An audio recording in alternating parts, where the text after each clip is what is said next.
in the garbage can? Okay, obligatory. This happened to me 8 years back. It was the summer before my senior year in high school, and my best friend at the time invited me to come stay with her and her dad's family. It's astounding that you find it repulsive when I dispose of sanitary products in the trash can. I've been in a similar situation before, nearly a decade ago.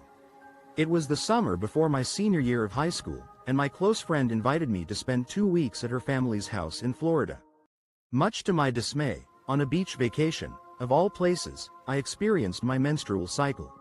I had packed necessary items with me, and discreetly discarded them in the shared bathroom's wastebasket. 3 days into the trip, her father approached me to express his concern that her stepbrother, who lived with them, had discovered the sanitary products in the bathroom garbage can. Apparently, he had rummaged through it. The stepbrother was disturbed by it. My friend's dad asked me to refrain from disposing of the products in the bathroom garbage can so his son wouldn't be exposed to it. I was taken aback by the request since this is a natural bodily function I couldn't control, but I wanted to accommodate them as a guest. However, the man's response left me perplexed.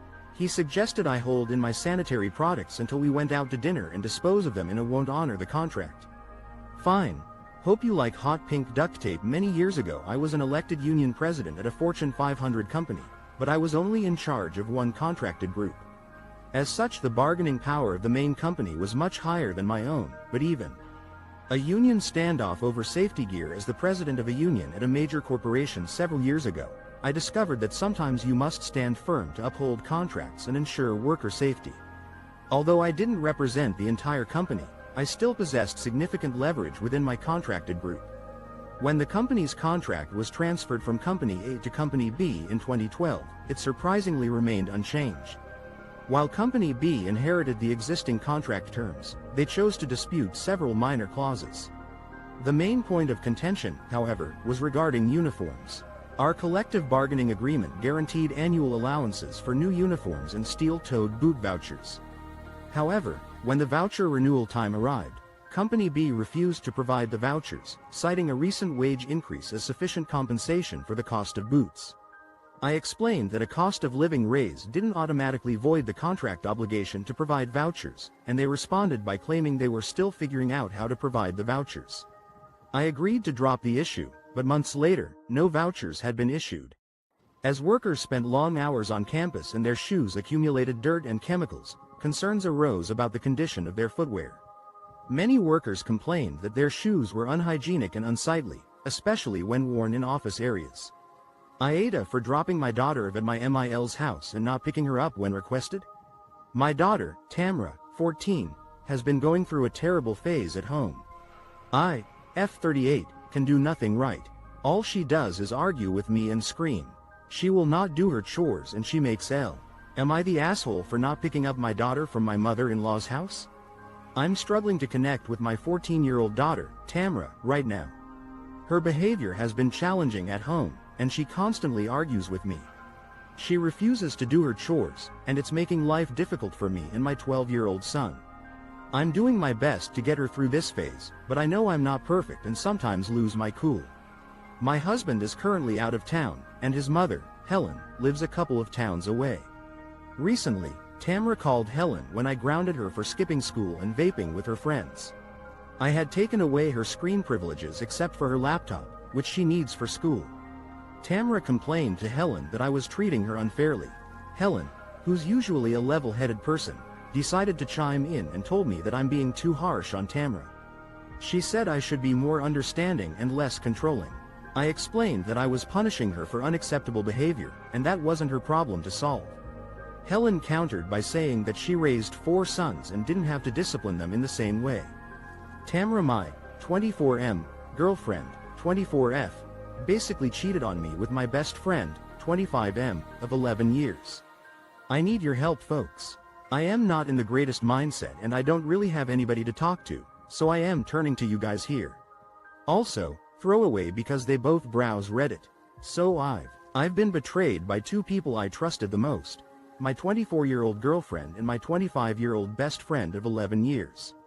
I'm reaching out for help because I'm struggling to cope with this situation and I don't have anyone to talk to. I'm using a throwaway account because they both browse Reddit.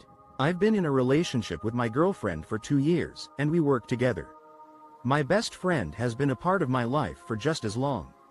Everything seemed fine until a few weeks ago when they started hanging out after work at a bar with mutual friends. They'd often spend time at his house while I worked mornings. I trusted him not to cross any lines, so I didn't see a problem with it.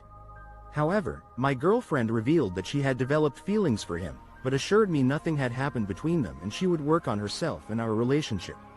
I was heartbroken but chose to give her another chance. But what I've recently discovered has left me devastated. My best friend revealed that they'd been going to the bar together almost every week and my girlfriend had spent the night at his place several times. She'd been trying to make a move on him, which broke my trust completely. TIFU by choking on an orange during an important work meeting. 1 hour ago I experienced this. I am currently sitting in the bathroom wallowing in shame. So at my job I am being considered for a promotion and need to act my very best and put on my smarty pants to wow everyone. I'm still trying to process the events that transpired 1 hour ago. Currently, I'm in the bathroom, mortifying myself over a recent debacle. My job has been considering me for a promotion, and I was scheduled to give a presentation to my boss, their boss, and other high-ranking officials about my team's progress and potential future steps. The meeting took place with a big platter of various fruits in the center of the table, which I stupidly thought would help me appear more relaxed and composed by eating something. I grabbed an orange slice, peeled it, and hastily popped it into my mouth. However, my nervous energy led to a lapse in judgment, and I failed to chew the orange properly, causing it to slide straight down my windpipe. This was during a crucial moment before my presentation, and my adrenaline spiked as I realized I was choking on an orange and might succumb to asphyxiation in front of everyone. I stood up, causing my rolling chair to knock over and strike the water cooler, cracking its base. My brain went into panic mode as I desperately tried to dislodge the orange from my airway.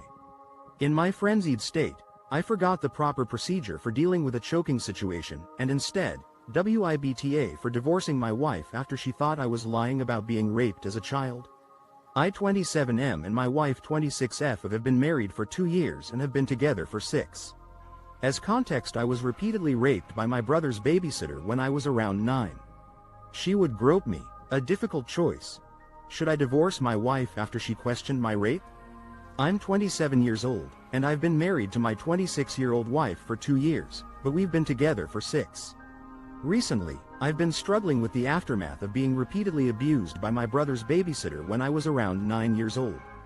She would assault me, force me to touch her, and bribe me with sweets and gifts to keep quiet. I was terrified to speak out, fearing she would harm me if I told my parents. It wasn't until